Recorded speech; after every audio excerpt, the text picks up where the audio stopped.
Hello everybody. It is kind of a cloudy day. Beautiful sky actually. I like these unusual clouds. I don't see them like that very often. Actually, I've never seen them like this before. And as you can tell, my voice is changed a little bit because I'm having a cold. And luckily I have some, some medication that makes it a little bit less. When I took these 2 pills, my wife gave me these pills. They seem to have an effect. You know, I was having coughing last night and drippy nose and sneezing, but I'm doing okay. You know, I mean, it's just a cold. It can happen. Everybody can have this. I don't have the flu. I don't have any illness or so. How do you say that? I don't have COVID or I don't have a temperature. Let me put it this way. I just like to go for a short bike ride and talk some more with myself, as I always do. And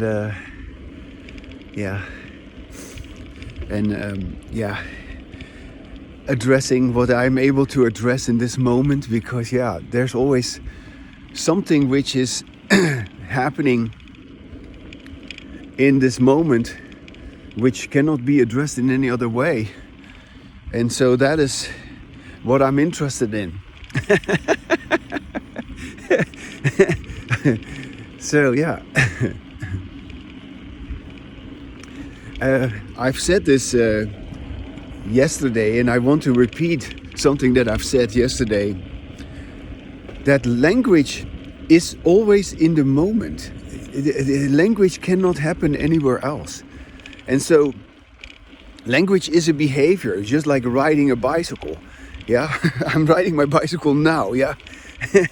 And so I produce language now by talking, and you can hear it. And so once I stop talking, then there is no language. And that is something that I am so fascinated by, because that allows me, this is a point I want to make today. The fact that I do not have language when I stop talking. The fact that I do not have a mind, like people say, I do not have thoughts, I do not have inner language. I don't have that. I don't have the illusion that people have, just like a schizophrenic. The schizophrenic believes to hear voices. I don't have the illusion of having an inner voice, where supposedly I have a conversation inside my head with myself. I don't have that. And so when I stop talking, I don't have language. And when I talk, when I speak and when I hear my own sound, only then is there language. And that language is always happening now. So it's just like riding my bicycle. If I stop pedaling, the bicycle stops. My hair looks kind of weird, because I've been sleeping with my head against the pillow last night. It looks kind of funny.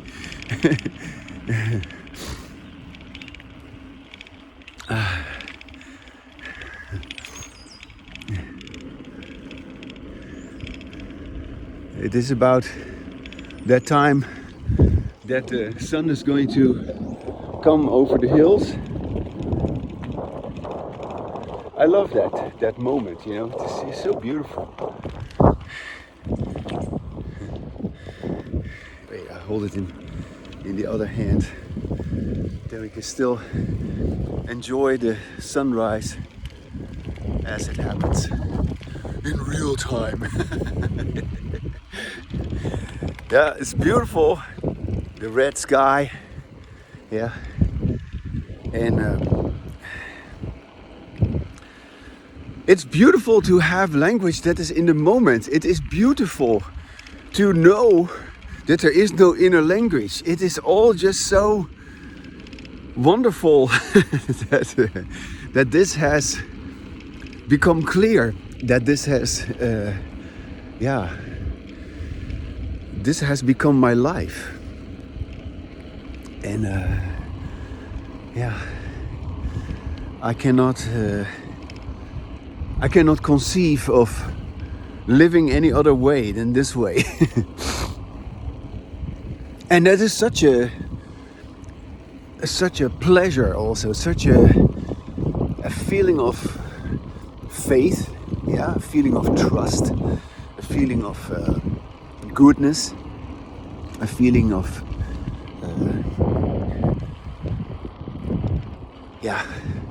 of joy, gratefulness also. I feel grateful that I have come to this, and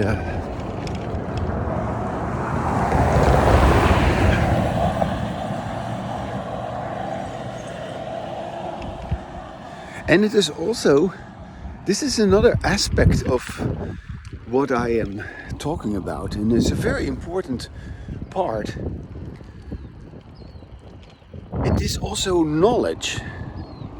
It is a skill, knowledge together with the skill to be able to talk in this way, and so it's all these things together. And it is relationship also, I cannot tell you how important my relationship is with my dear wife Bonnie, who I don't have that many conversation with. I do not really talk a whole lot with her about all of this, although occasionally I do. Good morning, have a good walk. Hi. And oh, that's funny. There's this old lady here with her coffee cup in her hand, and when I passed her, the dogs started going off, and she was sort of talking with the dogs. I could see behind me. But this is such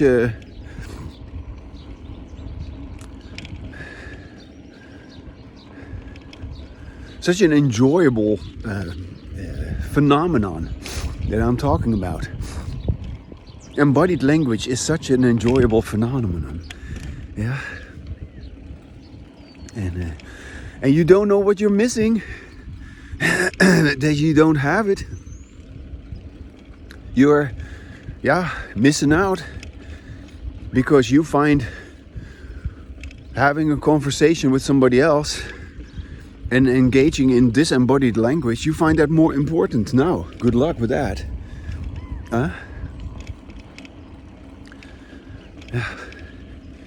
I don't find the usual conversation important at all. I know that is what makes the world go round, but I'm not part of that that merry-go-round, which I call disembodied language. I'm not part of that. I leave that to others. I live in my own world, so to speak, in my own creation, in my own reality, with my embodied language. And I only am willing to talk with anyone, if they also have embodied language. And yes, with my wife I have embodied language. My wife is very kind, very loving, and very caring. But most importantly, she is also on the same page with me. She knows who I am. And that is what we are able to acknowledge when we have embodied language, You cannot acknowledge that with your disembodied language. And that is, of course, the problem that everybody's having. Yeah, the problem which is then a problem for themselves, what you could call a psychological problem. But it is also, of course, a problem of relationship, that they cannot have the relationship between who they are, because what kind of relationship do you have if you cannot be yourself? Who I believe to be and who you believe to be, that is not a relationship. Little birds. I love that little slither of sun that comes over the mountains there. Isn't that pretty?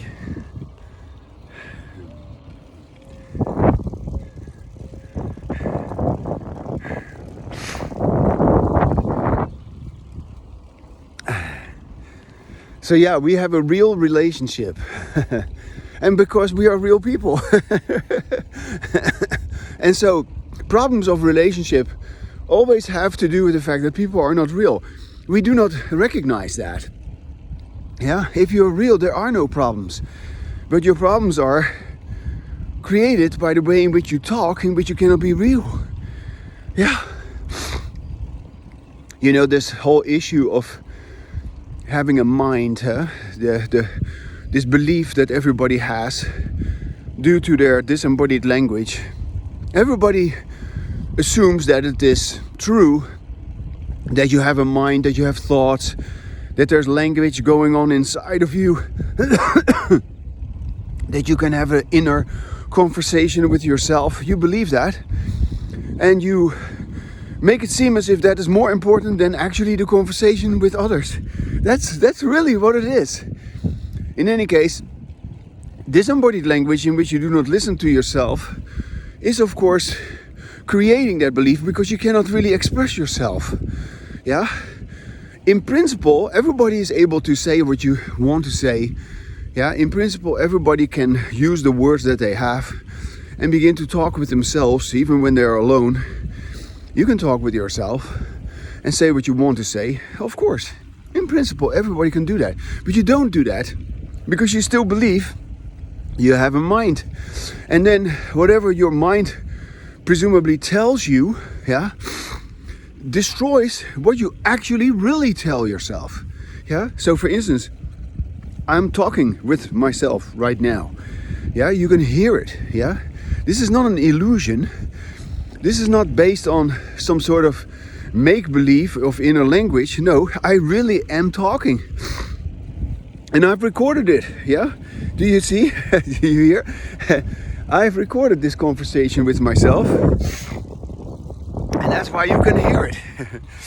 So, this is not imaginary, yeah? And I hear myself also, yeah? So there's no inner language for me. It doesn't exist. It's just a fabrication of the way in which everybody talks.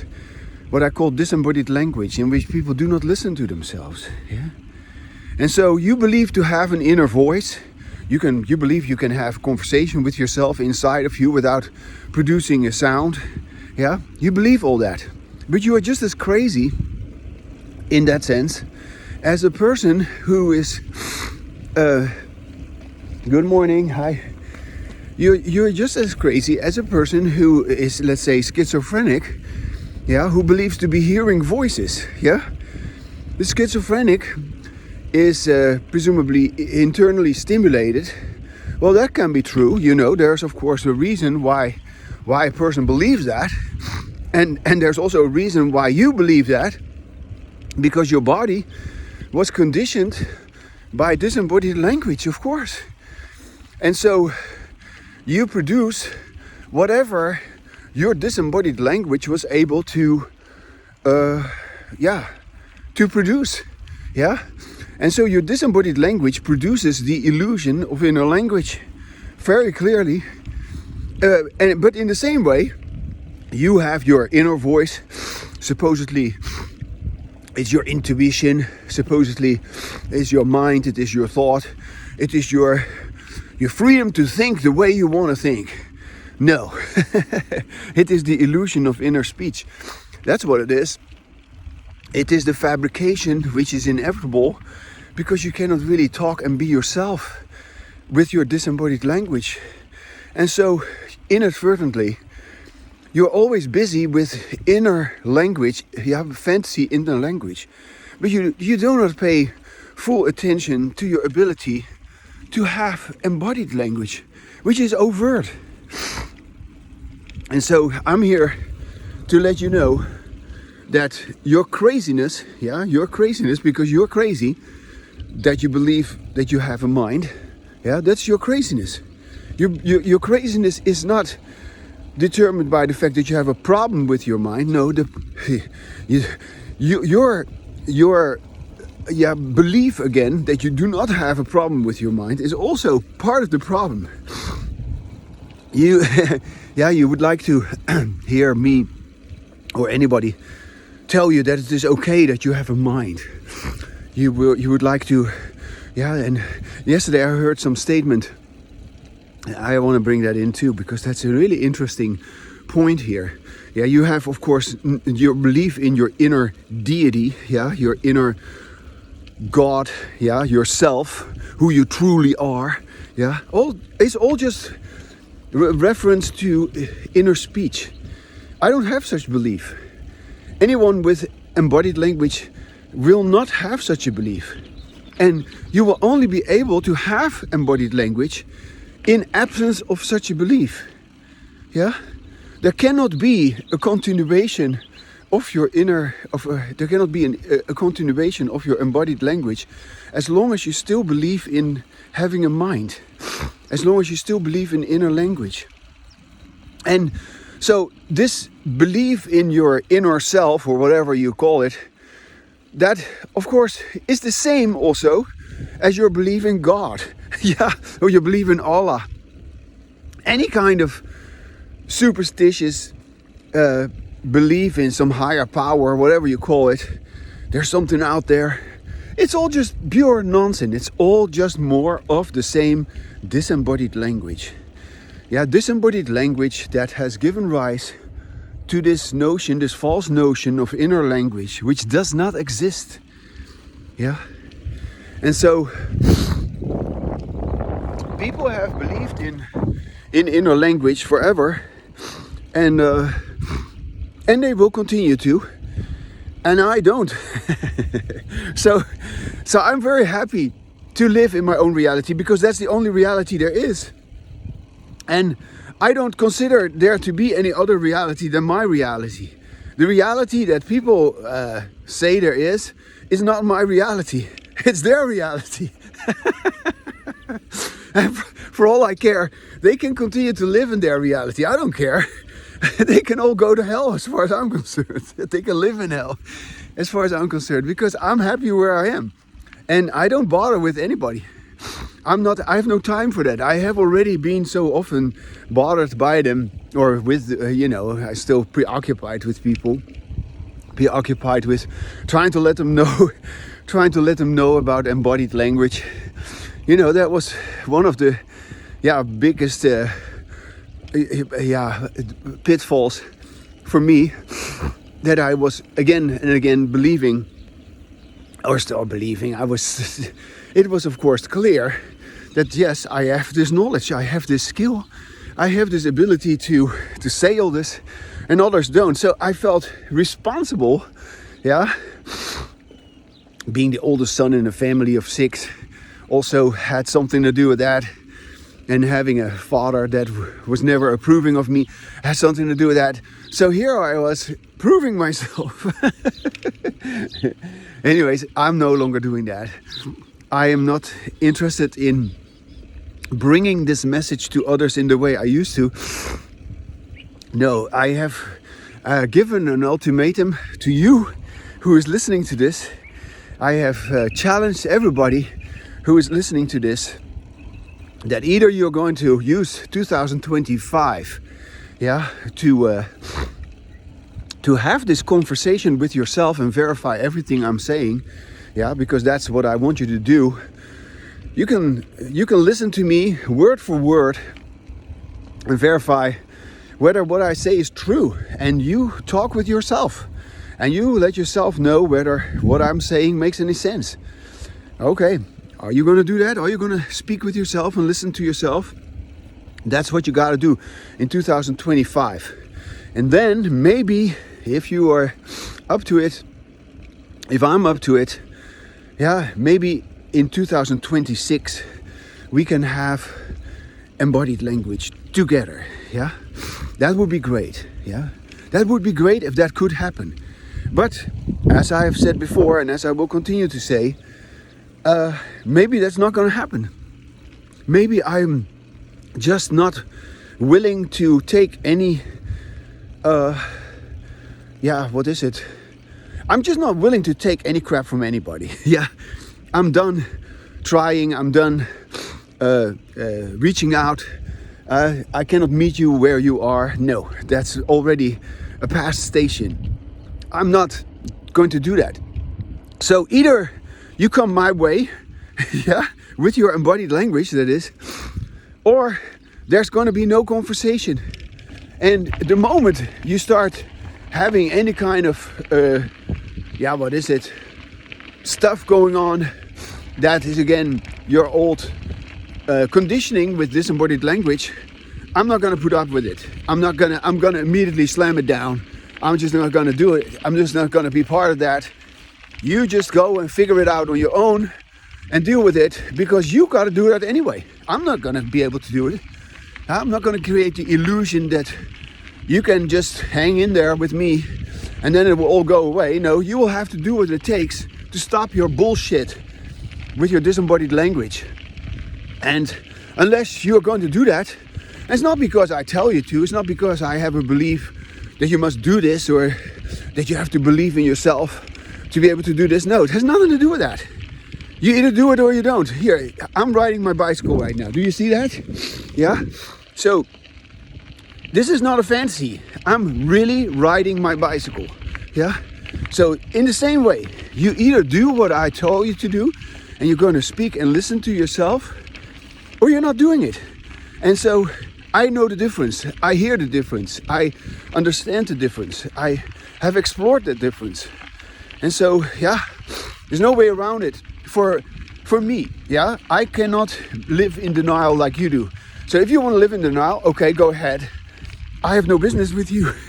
Yeah.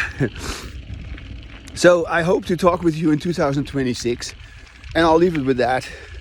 But for now, I just want to let you know that as I'm making this video, yeah, I feel so fortunate that I have come to this point. I'm going to walk for a little bit. That I've come to this point where I now make all these videos, yeah, because in the past I have had I made audio tapes, yeah. I had boxes full of audio tapes in the past.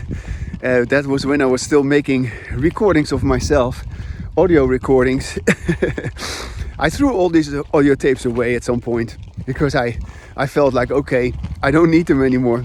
I don't want them. I've listened to them with great pleasure, but now I'm making, because of this current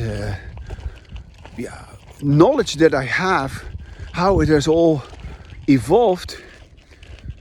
I am convinced that you need to do this on your own, and there will only be embodied language between you and me in 2026 if you actually do what it takes to be able to have it. So I'm at ease with that. But in saying that, just giving you that opportunity or that challenge, because I give you that challenge. You either do it or you don't. I have just freed myself up. I have given myself the opportunity to make every day a recording like this. I am where I am. I do what I do. And I just enjoy talking with myself this way. And for no other reason than to just talk with myself. And yes, I record it. I show it to you. You can hear it. And you can take from it whatever you want. Hello.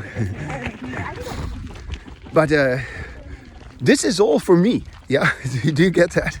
This is not for you that I do this. I do this for myself. Yeah, and if I wouldn't be doing this for myself, I wouldn't be doing it.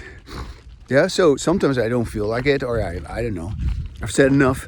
Then I'm quiet, and then there's no language, and then I enjoy being without language. It's like it's not meditation, by the way. That's another, yes, this is another false belief that people have about, about being silent, about being peaceful, that it has to do with meditation. Forget about meditation. I don't talk about meditation. This is not about meditation. I talk about talking with yourself, listening to yourself, and recognizing that language is an overt phenomenon. That is what I'm talking about. So when I stop talking, there is no language. Yeah? That's what I'm talking about. And that's not meditation. You can say, oh, that's being. No.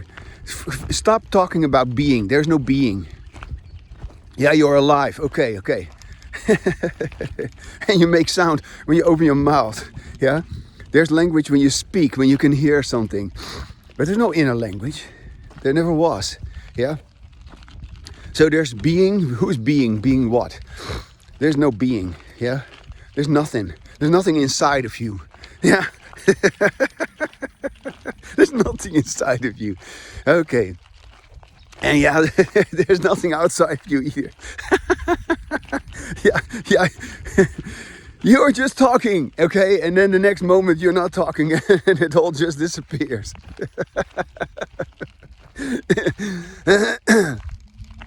And you can talk like that too, of course you can. And we would be delighted to be able to talk like that. Oh, it's so hilarious to let language finally dissolve the so-called reality which we've created with our belief. Because that's what we're doing when we're really talking. Yeah? That's the only conversation I'm interested in. And yeah, you're going to die one day.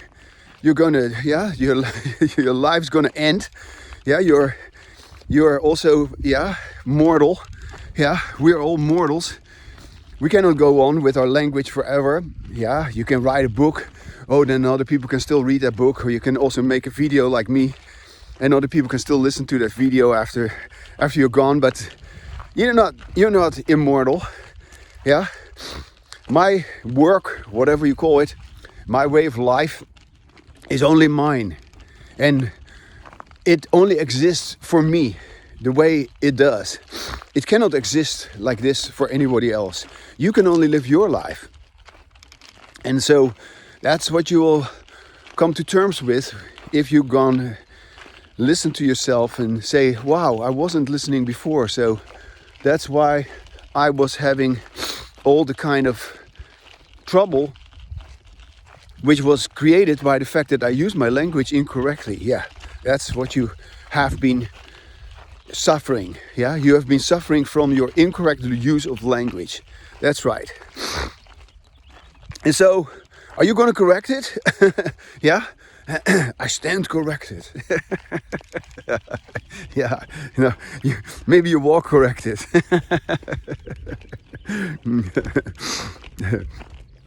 In America here, they talk about the Department of Corrections. Not much correction going on there in the Department of Corrections. Yeah, the police. Yeah, the prisons.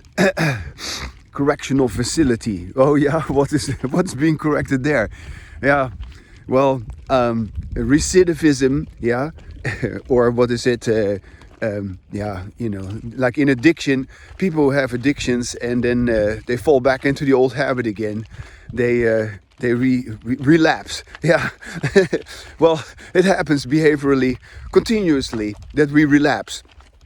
And so with disembodied language, even if you begin to listen to yourself, you will experience that relapse. Yeah, relapse of your old behavior, where you again do not listen to yourself.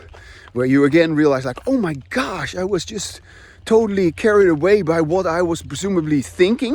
Yeah, why don't you talk about it and listen to it for a change? Yeah, why don't you just say it out loud? What's going on inside of you? And listen to the fact that it is not true. Listen to the fact that it is not even going on. You just imagine that it is going on because you cannot talk about it. Once you give yourself the permission to talk about it, it's very clear that there's nothing going on. And it doesn't matter whether you talk about mental health problems or whether you talk about depression or schizophrenia or bipolar, whatever you call it. No, there's nothing going on. It doesn't happen. It is not happening. And so this is all just part of the usual nightmare, which I call disembodied language. Yeah, there's no such thing as your inner language. So when you sleep at night, there's also no dream. Yeah, there cannot be any dream. There is only the fantasy of inner language, which creates the illusion of having a dream. When you wake up, the dream is gone. Well, are you going to wake up from your disembodied language and realize that there is no inner language, that there's no dream? That's what's going to happen if you are going to do it.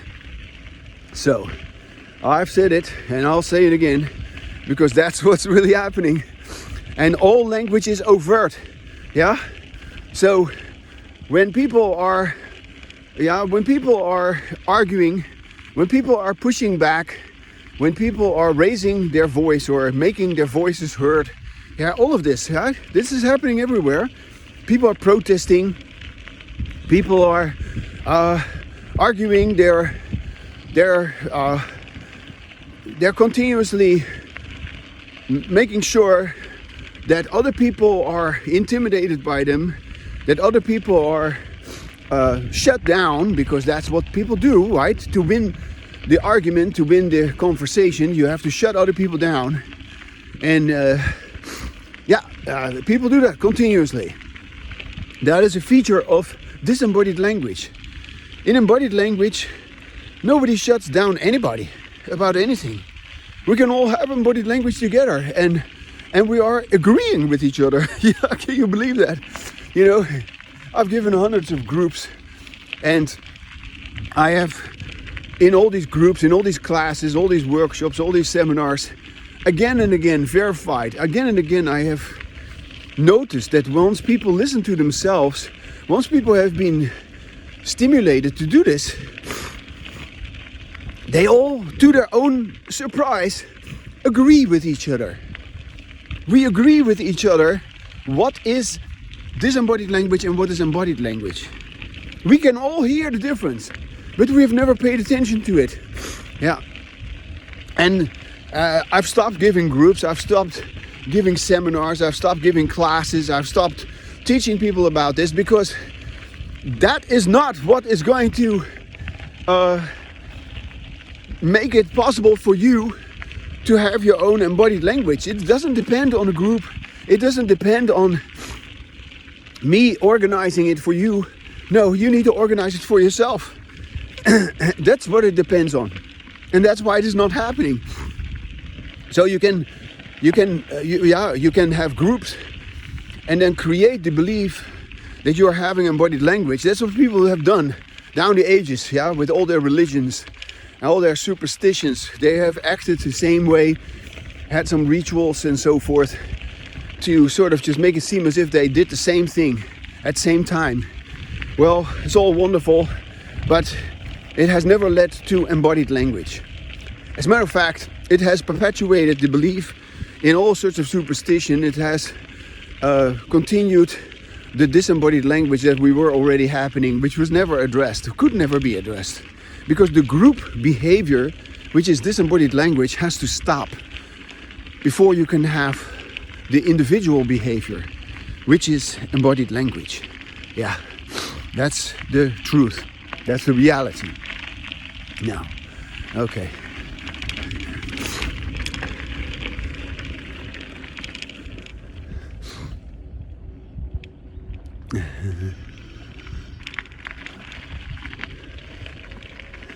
It's so nice and cool today. Yesterday it was really warm and hot, but today it is nice and cloudy, and there's a little bit of wind. And later on today I'm going to do a barbecue with my wife in the garden, in the backyard. And so I look forward to that.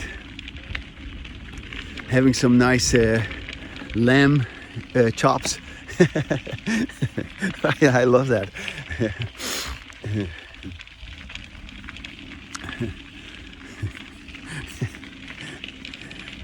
And as you can tell, it's always kind of around this time. I've had conversations before where I take the same route, and when I end up at this part of where my bicycle ride takes me, when I arrive here, usually I kind of start to feel like, okay, I've said enough. I don't want to talk any much more, but maybe I still want to say a little bit further. It doesn't matter. I enjoy saying things, and I also enjoy not saying things. and this is what is really beautiful. I enjoy not saying things because I've said things. Yeah, isn't that something? And I enjoy not saying things, not having any language. That's what I enjoy. Yeah. And it's not meditation. Yeah, I said that. Yeah. So I enjoy not having any language. Also while I'm talking. Yeah, gotcha. Yeah, that's a nice end of this video, right? Yeah. Or would I say something more? I just love it. This morning I was listening to some old recording of myself on which I'm speaking Dutch. I also make recordings where I still speak my old Dutch language, and I find myself so hilarious and so delightful. And I really like that about myself, that I am that way. That's really, it's not just that I am that way, it is the true nature of embodied language. Everybody will feel that sense of delight when they engage in their embodied language. So it's not mine alone, it's not my personality or that I'm such a funny person or something like that, no. Yeah, it's really that's the working of embodied language. It will make you laugh, it will make you realize like how heavy it was to always engage in your stupid disembodied language in which you were not listening to yourself. Yeah, that's really what it is. And so I will continue a little bit further to just let you know that this is what it is and this is what it can be. Yeah, because what I'm saying is what you can also be. Of course you can be like this, and of course you want to be like this too, I know. Of course you want to be happy, you want to be free, you want to know yourself, yeah, be yourself. But what is that? And why is that such an issue to begin with? It is such an issue because you haven't been able to be free and be yourself with your disembodied language. You couldn't be that way. No. So I'm just telling you what I know. I'm just letting you know that this is so. And yeah, you're either going to do it in 2025 and then perhaps, yeah, if you've really done it, we'll see, 2026. And if not, we're then fine, go on living in your hell. Yeah, I don't care. I actually, this is another aspect of my embodied language. It really is. I don't suffer because of your suffering. I don't suffer because of your problems. I don't suffer because of your drama. Your drama is yours, and you can take care of it. You can deal with it. I don't want it. I have no interest in it. I don't find there's anything in it for me.